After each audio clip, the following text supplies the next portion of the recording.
À présent, place à la rubrique hebdomadaire consacrée à la santé, carnet de santé, qui concerne cette semaine l'infertilité du couple.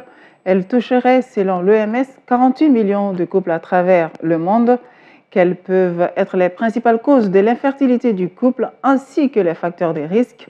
Le professeur Chunkani Tera, chef de service de gynécologie obstétrique du CHU du Point G, nous donne des détails au micro de Aïssata Traoré et de Cheikh Omar Mariko. Suivant. Véritable problème de santé publique, l'infertilité du couple est un phénomène préoccupant en Afrique et particulièrement au Mali où elle constitue un problème social.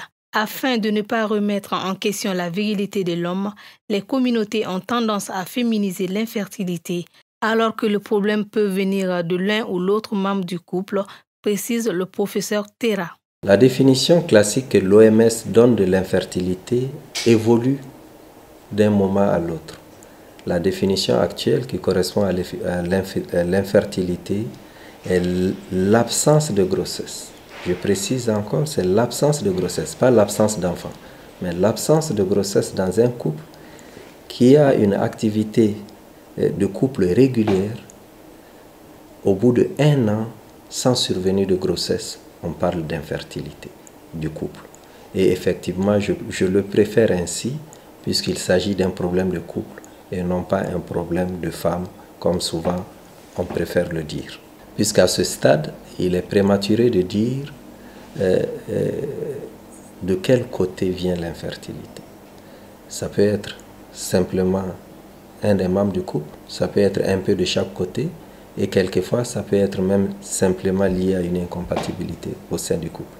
Selon l'Organisation mondiale de la santé, 80% des infertilités en Afrique sont d'origine tubaire, c'est-à-dire liées à l'altération des trompes. Mais bien d'autres facteurs sont en cause de l'infertilité au sein du couple, explique le praticien. Le premier facteur de l'infertilité, c'est l'âge. Tout le monde sait qu'à partir d'un certain moment, une femme ne peut pas féconder. Elle ne peut pas parce qu'elle a dépassé l'âge de faire des enfants. Mais ce que les gens ignorent par contre, c'est que ce n'est pas un point fixe. À partir de ce point, la femme ne peut plus avoir des enfants. En gynécologie, on estime qu'après 35 ans déjà, il y a des difficultés. Et à partir de 40 ans, ça devient problématique pour une femme de tomber enceinte. En dehors de l'âge, il y a aussi déjà les infections à répétition. Je vais insister sur cela, parce qu'en Afrique, on s'est rendu compte qu'il y a beaucoup d'infertilité liées aux séquelles de l'infection. À l'intérieur des infections, il y a ce qu'on appelle la chlamydiose. Et c'est une infection qui bouge facilement les trompes. Et ça fait pas mal, ça sent pas mauvais. C'est pourquoi souvent quand on a ces petites infections à répétition, il faudrait peut-être consulter pour qu'on voit qu'est-ce qui ne va pas. Et de plus en plus, on a un autre facteur qui, là, dépend des hommes. C'est la qualité même du sperme qui s'altère de manière progressive et inquiétante. De sorte que l'Organisation mondiale de la santé essaie de rééquilibrer chaque 10 ans. Parce que le taux baisse. Et ça, c'est dans tout le monde entier. Et chez certains hommes, il n'y en a même pas du tout. Et ça peut entraîner des problèmes.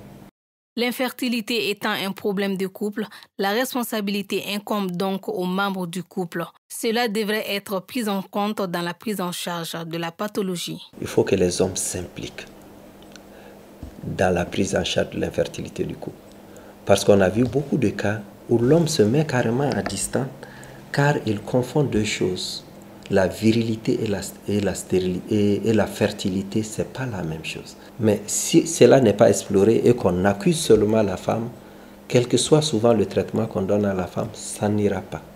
Il faut que l'homme fasse au moins un seul examen, c'est le spermogramme. La prise en charge de l'infertilité du couple, c'est toujours en termes de bilan initial. Il y a le bilan initial, il y a le bilan de seconde intention et ensuite le bilan de troisième intention.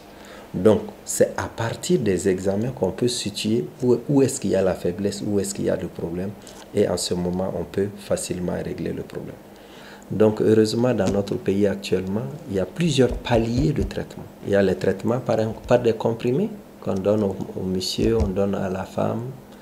Et heureusement, si le problème n'est pas très grave, on arrive à trouver la solution.